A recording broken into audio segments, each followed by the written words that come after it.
Hello everyone, hope you're doing well. We're having a look at some suggestions passed to developers for October 2025, and I thought we'd have a look at some of the ground vehicles.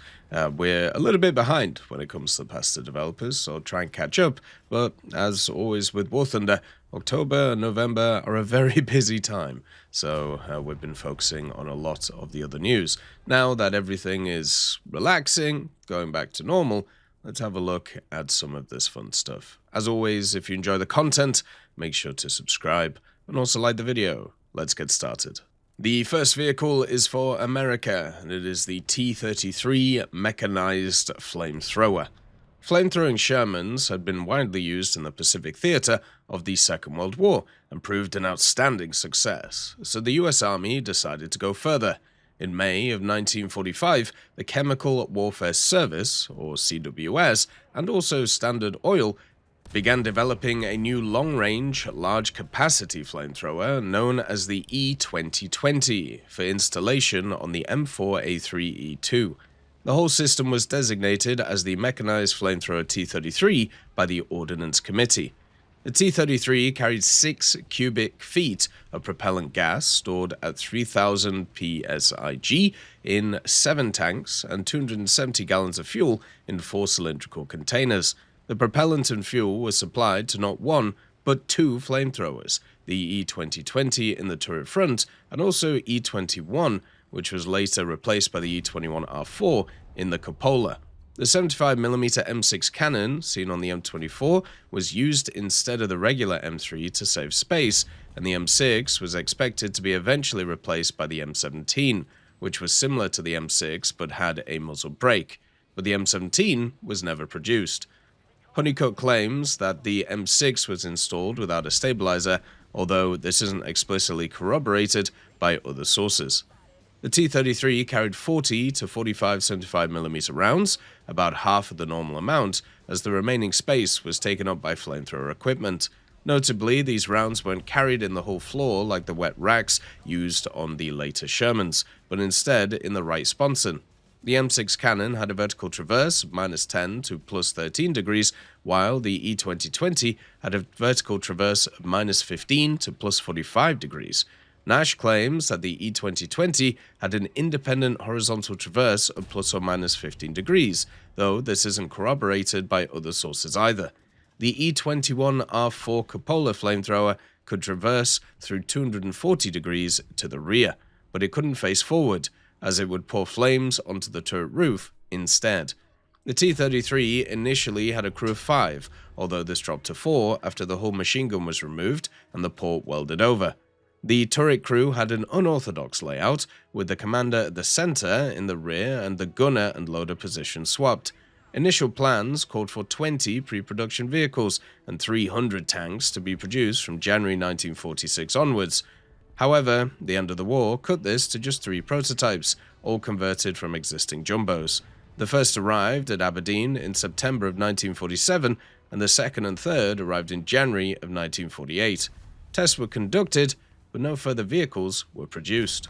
We also have a vehicle based on the Type 59, specifically the Type 59-1 Royal Ordnance Rev 2. Basically, this vehicle was spawned from an acquisition by a Royal Ordnance of an ex-Pakistani Type 59-1, which they then created a modernized package around in an attempt to sell an upgrade kit for what they perceived as a potentially profitable export market for the T-55 and also Type 59 operators, who were seeking an upgrade program for their aging armor.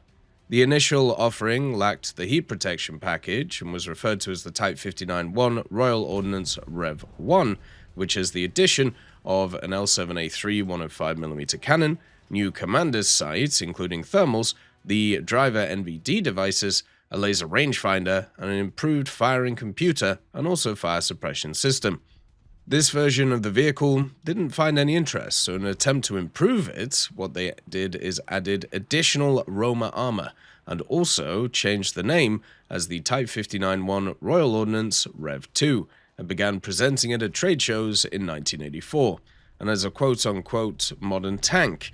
Unfortunately, they again failed to find any buyers, though Egypt did express an interest in getting the gun upgrade on its own. which they committed to a year later when they began upgrading their existing T-54 and 55s to carry the L7A3, though this variant lacked any of the features of the Type 59-1 Royal Ordnance Rev 2.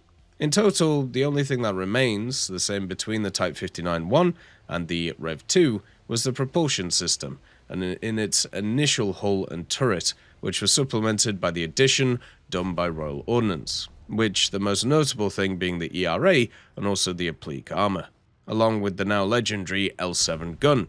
Even with these powerful additions, the Royal Ordnance Rev 2 was never adopted for service by any nation, and the concept demonstrator was stripped of its Roma and donated to the Bovington Tank Museum, where it can be seen to this day in running condition. With a visual attempt to restore the vehicle to a condition closer to its original Chinese specification, though a keen eye will see the L7A3 still in place, as the thermal sleeve is rather noticeable, along with the sensor module above the gun and the smoke grenade launchers mounted on the side of the turret. For Japan, we also have the Type 5 Keiho. The experimental Type 5 light tank was the last light tank planned for development by the Imperial Japanese Army during the Second World War.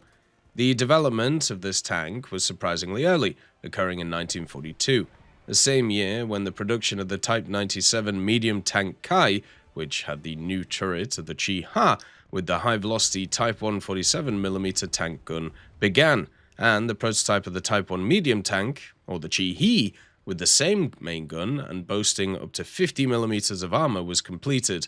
This period coincided with the transition of Japanese tank armament from traditional infantry support to anti-tank combat. Developed under the covert codename Keiho, this tank aimed to mount the same Type 147mm tank gun as the new turret Chi-Ha and also Chi-He on a light and agile vehicle, sacrificing armor for powerful anti-tank capabilities. Hino Motors took charge of the Keiho's development, and it appears to be a development based on the company's previous work on the Type 98 light tank, the Ki-Ni, and also the Type 2 light tank, the Ki-To. Unfortunately, detailed information is unclear, as Hino Motors disposed of Keiho records at the end of the war. The turret mounted on the Keiho, seemingly a lightweight version based on the two-person turret of the new turret Chi-Ha, equipped with the Type 147mm tank gun, was quite large for a light tank. To accommodate this large turret, the Keiho had to increase its overall size, reaching a length of 4.38 meters, making it relatively large for a light tank.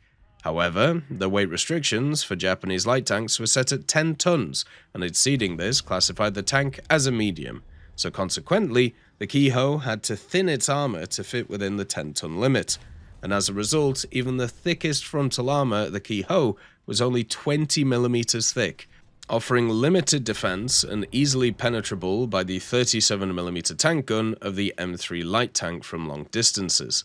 The engine used in the Keiho was the same Type 100 air-cooled diesel engine as the Chi-He, but with a reduced cylinder count to 6, resulting in an output of approximately 130 horsepower, half of the Chi-He's power. To compensate, the Keiho's engine was equipped with a supercharger, boosting the engine output to 150 horsepower. This enhancement allowed the Keiho to surpass the Type 95 light tank with a top speed of 50 km an hour, showcasing high mobility to compensate for its thin armor. Although the development of the Keiho was planned in 1942, the Army prioritized the development of its mainstay medium tanks and also their mounted guns, causing delays in the Keiho's development. It wasn't until the end of the war, in 1945, that the prototype was finally completed.